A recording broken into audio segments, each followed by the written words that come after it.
네, 전 세계 주요 이슈를 짚어보는 선재규의 월드 애니 이슈 시간입니다.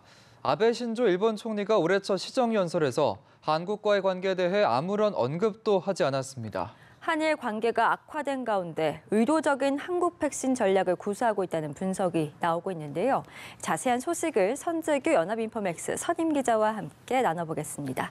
어서 오세요. 네, 안녕하세요. 네, 어제 일본 국회에서 아베 신조 총리의 시정연설이 있었는데 사실 저희가 이제 한일 관계에 대해서 어떠한 언급을 할 것인가에 주목을 했었는데 이렇게 되면 좀 의도적으로 무시했다 이런 분석도 나올 것 같고요.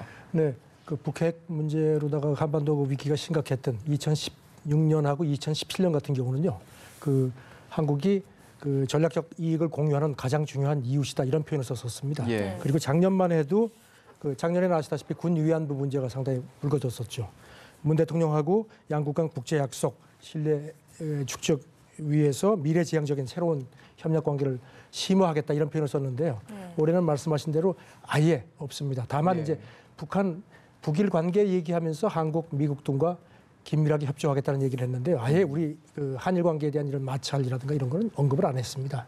작년 같은 경우도 외신들은 한국을 의도적으로 홀대했다 이런 표현을 썼는데 올해는 말씀하신 대로 아예 외면, 그러니까 패싱 전략을 구사한 걸로 보입니다. 네, 우리에게는 외면 전략을 보여줬는데 북한에 대해서는 또 다른 태도를 보였더라고요. 국교 정상화를 언급할 정도로 북일 관계 이제 개선에 굉장히 적극적인 모습을 보였는데 이제 북미 정상회담을 앞두고 재팬 패싱 논란을 좀 의식한 거라고 봐도 될까요? 네, 북일 관계에 대해서 상당히 공격적으로 얘기를 할 거라는 관측은 있었는데요. 예상보다 상당히 강한 표현들을 썼습니다. 뭐 불신의 껍데기를 깨야 된다, 뭐 이런 얘기도 했고요. 그리고 뭐 그 기회를 안 놓치고 김정일 그 국무위원장하고 그 만나서 과감한 행동을 하겠다는 얘기를 했습니다. 그 작년 같은 경우는 그 북한 핵 문제 때문에 일본의 그 안보 환경이 전후 가장 힘들다 뭐 이런 표현도 쓰고 북한 핵하고 미사일을 완전히 폐기하라는 얘기를 했었는데 이렇게 완전히 바뀌었습니다.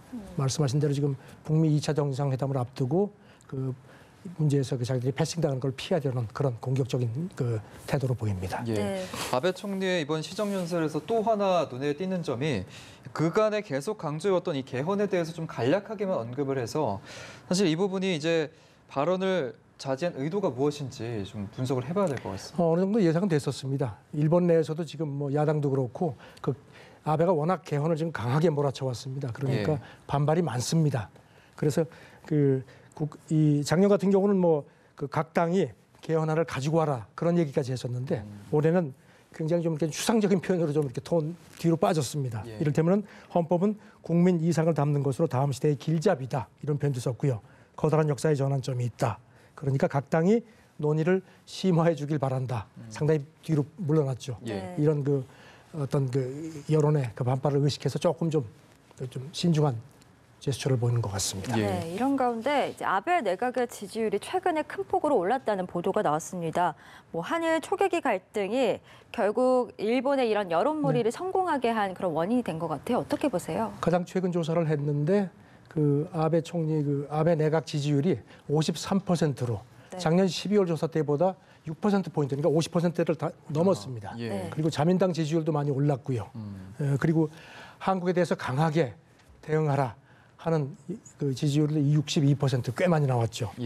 그러니까 지금 그리고 이제 아베를 왜 지지하느냐 이런 거에 대해서는 이제 그 안정감이 있다 하는 게 가장 많았고 국제 감각도 있다. 상당히 의미 있죠. 이런 그 아시다시피 4월이 그 일본의 통일 지방 선거가 있고 7월이면은 참여 선거가 있습니다. 그러니까 이런 한일 갈등 마찰을 그때까지 계속 여론몰이에 활용할 거다 하는 관측이 지배적입니다.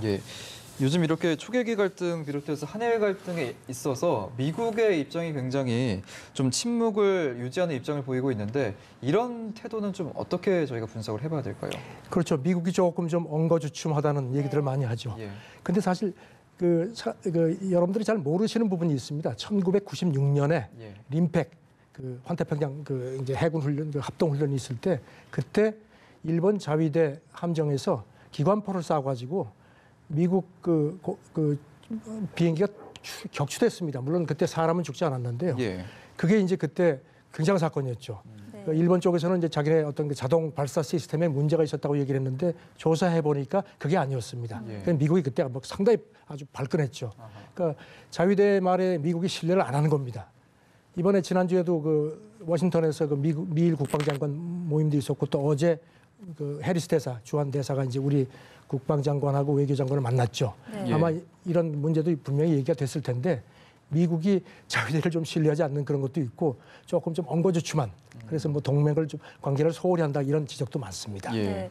그래서인지 이제 외신들은 이번 한일 갈등이 결국 미국의 어떤 리더십이 부재한 그 원인 때문에 이 갈등이 더 커진 거다 이렇게 지금 이제 분석을 하고 있잖아요. 또 한미일 동맹에 혹시나 이제 균열이 생기진 않을까 이런 우려를 표하는 목소리도 높아요. 네, 그런 지적들이 많습니다. CNN도 미국의 이런 그 태도가 미국의 리더십 그 쇠퇴를 의미하는 거다 이런 지적도 했고요.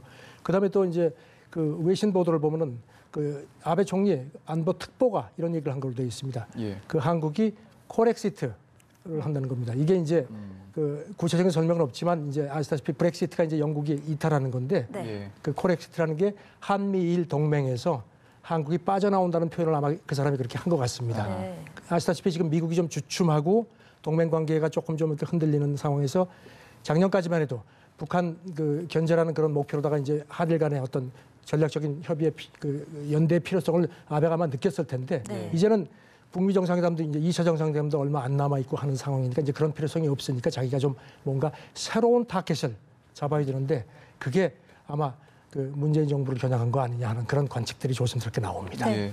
좀 추가적인 질문인데 이렇게 한미일 균열 얘기가 나오는 정도가 되면 중국이나 뭐 러시아 입장에서는 굉장히 반길 수도 있고 좀 네. 난감한 상황인데 미국에서 그렇죠. 앞으로 좀 미국이 어떻게 역할을 좀 해야 될까요? 그러니까 미국 입장에서는 지금 예. 이제 그 북한하고 이제 그 트럼프 대통령 입장에서는 이제 자기 재선 목도 있고 하니까 북한하고의 관계 개선이 가장 큰 이제 최우선 순위가 있을 겁니다. 예. 네. 그러니까 이제 아베 총리 입장에서는 그런 걸 겨냥하지 않을 수 없고 해서 이제 이렇게 나오는데 그렇다고 미국이 계속 이거를 뭐 방치할 수는 없을 거고요. 그렇죠. 지금 또 미중 간의 어떤 그 무역 갈등도 있고 예. 그리고 이제 아베 입장에서는 또 중국과 굉장히 지금 접근을 하려는 거거든요. 그러니까 미국이 네. 그대로 방치하지는 않을 겁니다. 어느 정도 선에서 아마 견제가 되겠지만 과연 지금은 이제 진행형인 상황이라서 어떻게 미국이 움직일지는 조금 좀 지켜봐야 되지 않겠나 싶습니다. 네. 지금 또 하나 문제가 되는 게 이제 아베 총리의 경제 정책인 아베노믹스가 좀 부풀려졌다라는 얘기가 나오고 있더라고요.